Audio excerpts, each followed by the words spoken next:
मेरे भाई, गंगा नदी का नाम कैसे गंगा पड़ा, इसके बारे में हम आपको बताते हैं इस वीडियो में। वैसे तो हिंदू धर्म का मान्यता है, लेकिन एक्चुअल में साइंटिफिक तरीके से इसका नाम गंगा क्यों पड़ा।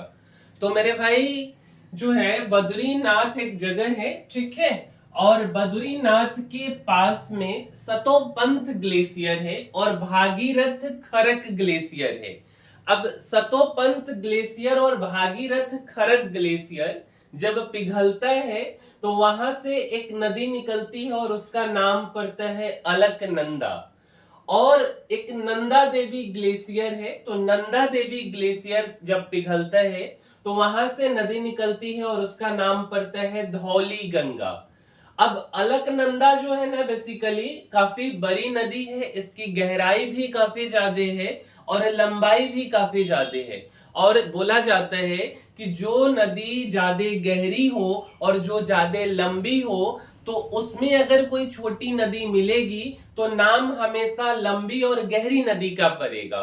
तो अलकनंदा चूंकि बड़ी नदी है, गहरी है, लंबी है, तो जो धौली गंगा मिलती है अलकनंदा में, तो आगे धौली गंगा का नाम जो है नहीं लिया जाता है। आगे ये अलकनंदा बनकर के ही आगे चलती है और जिस जगह पे मिलती है उस जगह का नाम पड़ता है विष्णु प्रयाग मेरे भाई।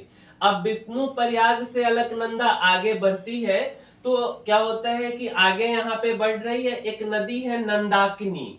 नंदाकिनी आकर के अलकनंदा में मिलती है। फिर से यहाँ भी वही बात हो जाता है कि अलकनंदा जो है बड़ी नदी है, लंबी नदी है, तो नंदाकिनी जब मिलती है तो नंदाकिनी का नाम भी यहाँ समाप्त हो जाता है और जहां मिलती है उस जगह को हम नंद प्रयाग बोलते मेरे भाई। तो नंद प्रयाग से फिर से अलकनंदा आगे बढ़ती है और फिर से क्या होता है, जब अलकनंदा आगे बढ़ रही होती है तो एक ग्लेशियर से नदी निकलता है, उसका नाम पड़ता है पिंडार गंगा। अब पिंडार गंगा जो है फिर से छोटी नदी है अलकनंदा के सामने में।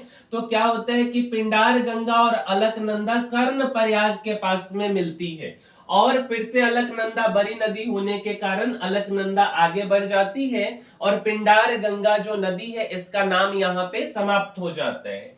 फिर केदारनाथ के पास जो ग्लेशियर है, वहां वो ग्लेशियर पिघल के एक नदी वहां से बन के आती है और उस नदी का नाम पड़ता है मंदाकिनी मेरे भाई।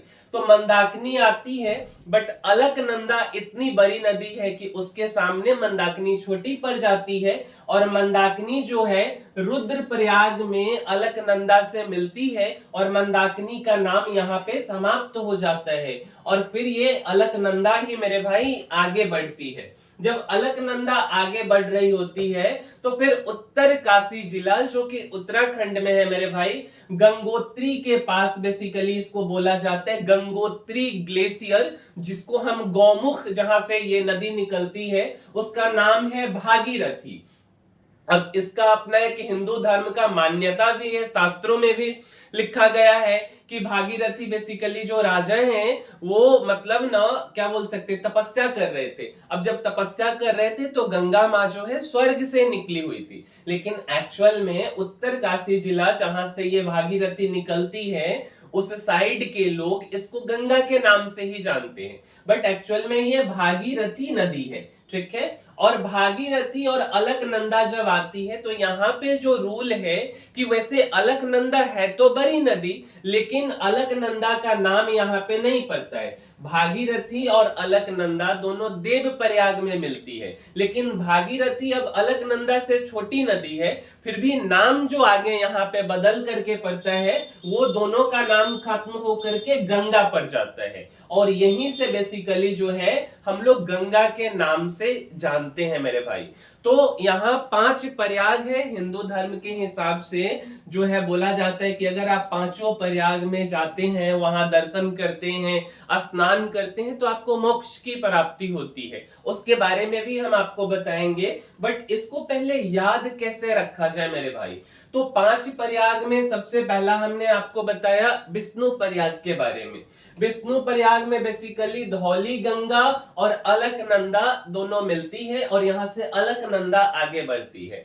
विष्णु प्रयाग के बाद आपको हमने नंद प्रयाग के बारे में बताया और नंद प्रयाग में बेसिकली नंदाकिनी नदी और अलकनंदा मिलती है, बट यहाँ से नंदाकिनी का जो है समाप्त हो जाती है और अलकनंदा आगे बढ़ती है। फिर बताया हमने आपको कर्ण प्रयाग के बारे में। मेरे भाई कर्ण प्रयाग जो बना है वो पिंडार और अलकनंदा नदी से बनी है, तो यहाँ भी अलकनंदा आगे बढ़ जाती है, पिंडार का नाम यहाँ से समाप्त हो जाता है।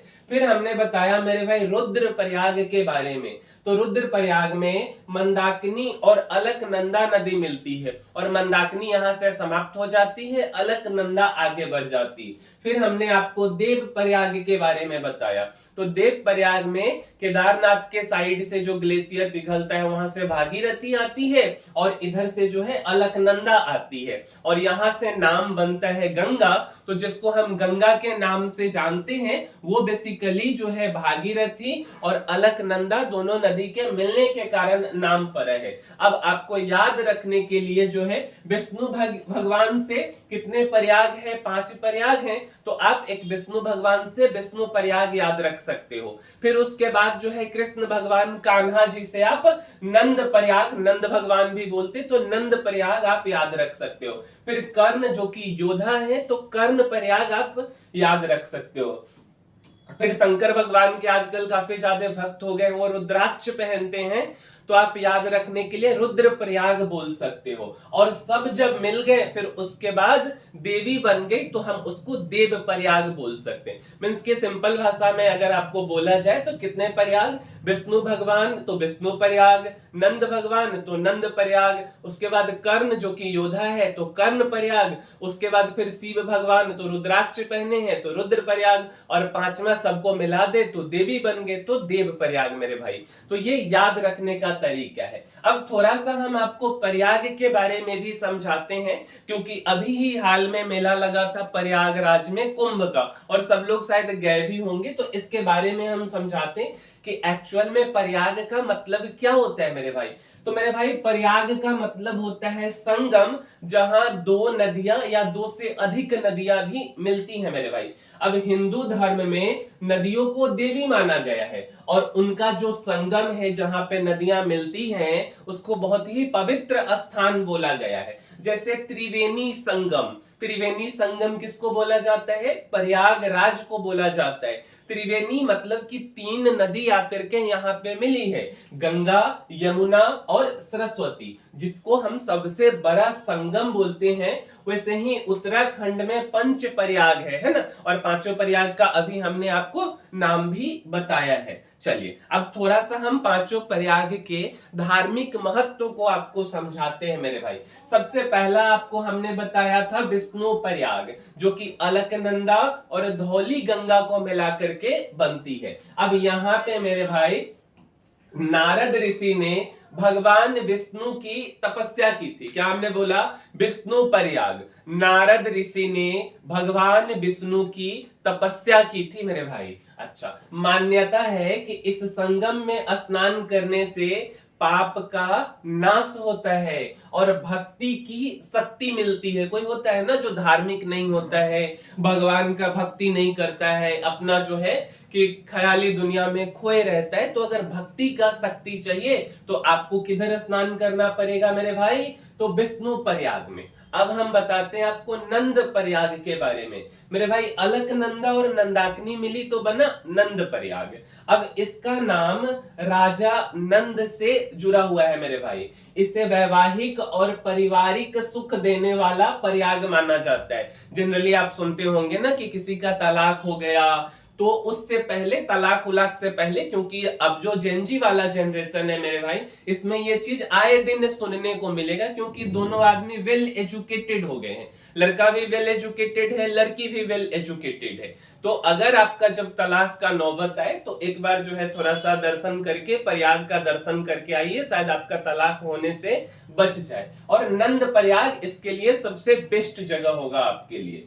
तीसरा मेरे भाई है कर्णप्रयाग, जो कि अलकनंदा और पिंडार नदी को मिलकर के बना है। अच्छा, महाभारत के वीर कर्ण ने यहाँ सूर्य देव की, भगवान सूर्य की उपासना की थी मेरे भाई।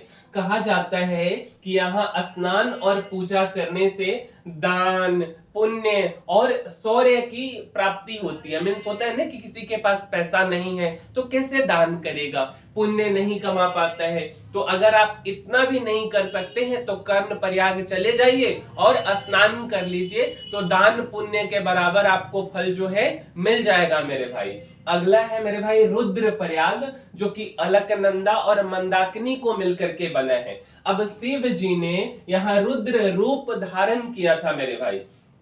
इसे शिव भक्ति और मोक्ष देने वाला प्रयाग माना जाता है। अब अगर आप शिव भगवान के अच्छे भक्त हैं तो आप एक बार जो है रुद्र प्रयाग जाइए और वहां से स्नान करके आइए। और अगला है मेरे भाई देव प्रयाग। तो देव प्रयाग अलकनंदा और भागीरथी को मिलाकर के बना है और यहीं से नदी का नाम गंगा पड़ा, जैसा कि आपको हमने बताया।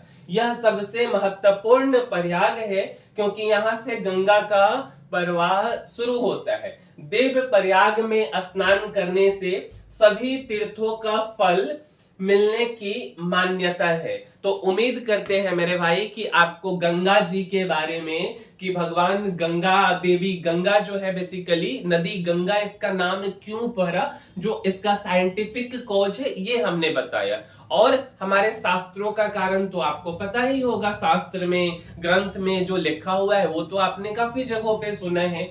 तो मिलेंगे मेरे भाई अगले वीडियो में। उम्मीद करते हैं कि आपको हमारा यह वीडियो पसंद आया होगा और एक्चुअल में गंगा जी का नाम गंगा क्यों पड़ा ये आपको समझ आया होगा।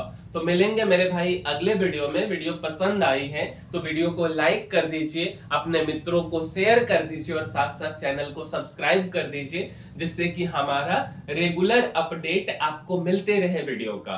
तब तक के लिए धन्यवाद मेरे भाई।